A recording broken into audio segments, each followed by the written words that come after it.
Okay, that concludes our time of communion and moves us into a special time that we have in service, Tribe Story, where we get to hear from members of our own community. If you don't know me, my name is Rachel. This is Miss Debbie Banks, as my kids call her. And she's going to share, Elias and I specifically thought of her in as we're kicking off this sermon series on lamentation because one, she's done a lot of work in learning and educating herself on grief and the process of grief. But then I've also been witness in the last year that we've been in a discipling relationship to how she processes loss and grief, and has really been an example of vulnerability and honesty and an inspiration to me.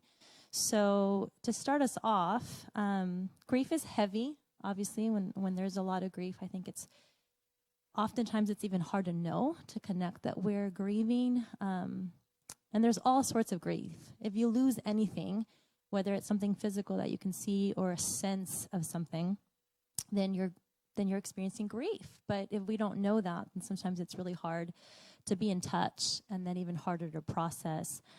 We hear a lot about being open, especially with our sin, right? Like not living in the dark. Somebody told me one time, Christians aren't cockroaches. They don't live in the dark. Like everything should come out into the light.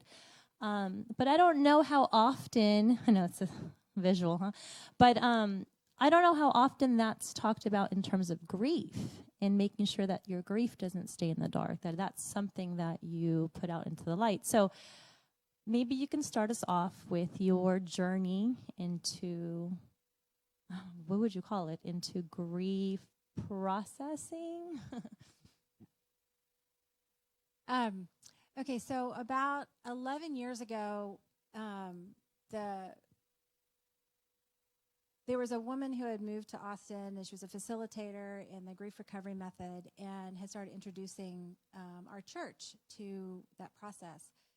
And at the time, I was like, that's not for me. I don't need that. I had been through a lot of losses in my life, although there was a lot that I wouldn't have identified as a loss. At that time, my father had passed away about a year earlier.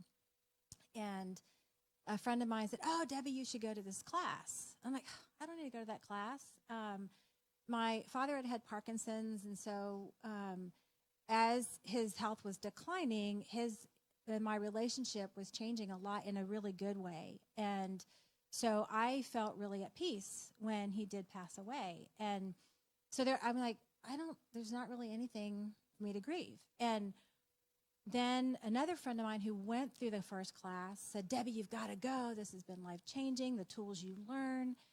And again, like Rachel mentioned, like I had never really had a place to put different thoughts and emotions and experiences I had been through, words that had been said to me, especially growing up, and how they had imprinted on me and how it was impacting my relationships just in the day-to-day. And so I met with the facilitator prior to ever deciding to go to the class, and I told her, I said, I don't think this is going to work for me, but okay, I just want to hear what you have to say. And then my friend who encouraged me to go, I had a couple friends, but the one who went through the class first, I said, I don't think it's going to work, but you say it is, so we'll just see what happens. So I show up to the class the first night, and the whole premise of the class is the honesty of talking through what has impacted you, how you've reacted to it, and just learning some new skills. And so I thought, well, I'm going to start with honesty right now. So as she went around the class and said, what's brought you here, I told her what I just shared with you guys. And I said, I don't think it's going to work for me, but I'm going to trust the process. I thought, okay, I'll just be honest from the get-go. And over the course of the next several weeks, it was amazing, because what I was learning was a lot of ways that I had been taught in my life to just cope. And different people use different coping mechanisms. As Elias mentioned some of them, it can be drinking, it could be drugs, it could be sex, it could be retail therapy, as some people like to call it. It could be working a lot, keeping ourselves busy, which was definitely what I did, where I was working a lot just not to deal with life. And what I identified was that the relationship I needed to start with was my relationship with my mom, who was was then and still is very much alive. And I would never have identified that there was grief in that relationship. And it was really more of like, I just thought that was just life, that what I had experienced with her. And one of the things we can grieve is hopes that will never be fulfilled and dreams that we had, but they're not going to be realized. And even though she's still very much alive, those were things in my relationship with her that just weren't going to happen. And so I needed to work through that process. And our relationship at that point was where it was so hard to even just talk with her. She lives in Florida. I live here. And there were just so many triggers. It was agony just to call, but I was calling out of being a dutiful daughter. But it was agony. It was agony just to even think about going to visit her. It's like I had no desire. And even there was a point in my life where I was born and raised in Florida. There was a point where I moved to Boston, and I moved there for reasons completely unrelated, but it also was a time where I thought, oh, great, I can finally get away. And all that did actually was just create more issues between me and my mom. And so now at this point, when I was going through grief recovery, having a place and learning how to communicate all this was so freeing. And it was also freeing to know that in that environment, I was able to talk through all of these things that I had just stuffed and kept hidden and hadn't known how or where or ways to communicate any of it. And, there's commitments you make when you're in the group so that whatever process you're going through doesn't get communicated outside. So that built trust that I could just be completely honest, gut level, ugly honest. And with my mom being alive, she would never know any of these things. So that was also freeing, knowing that I could get this stuff out.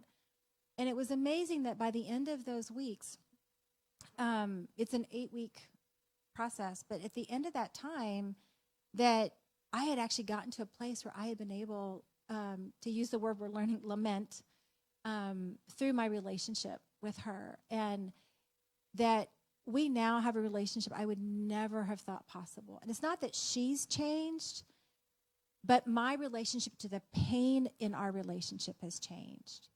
That I was able to start from a new emotionally relational place with her, where now I want to call and talk with her.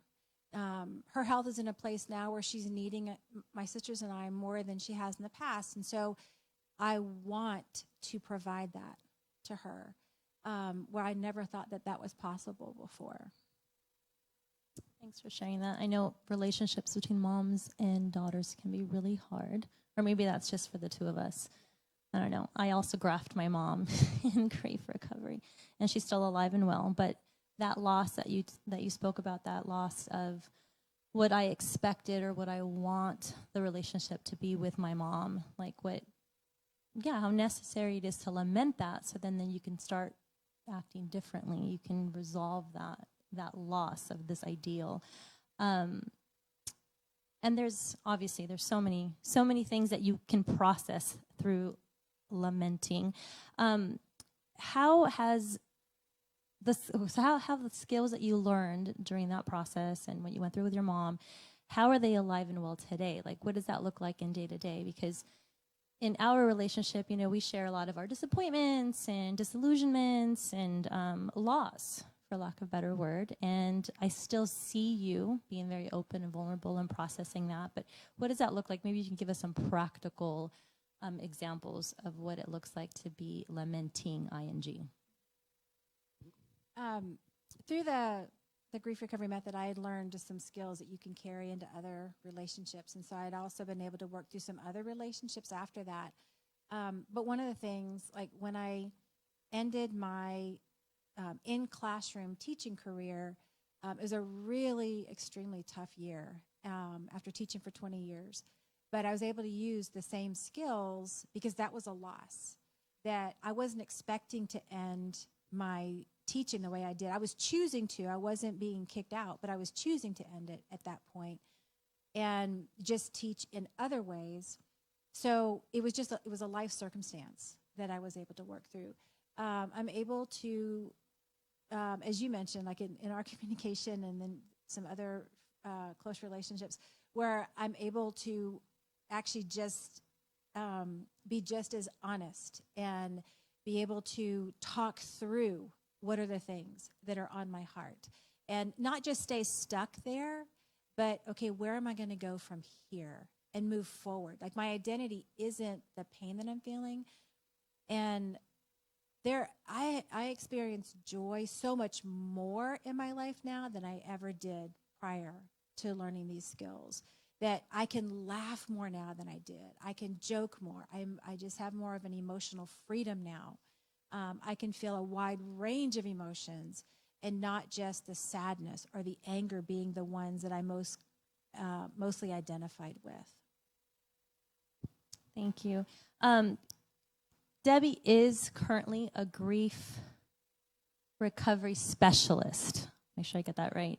And she's got, a wealth of knowledge from going through it herself and from obviously being trained. If you have any questions, I recommend get her a cup of coffee and maybe ask her any questions that you have. And to really just encourage us as a congregation as we're going through the series, and prayerfully we can all make it to the light lamentation, that this is something that we begin to adopt into our lives, where we can be in touch with our losses and our pain and learn how to practically and continuously process and grieve properly. But hope this was helpful. Thanks.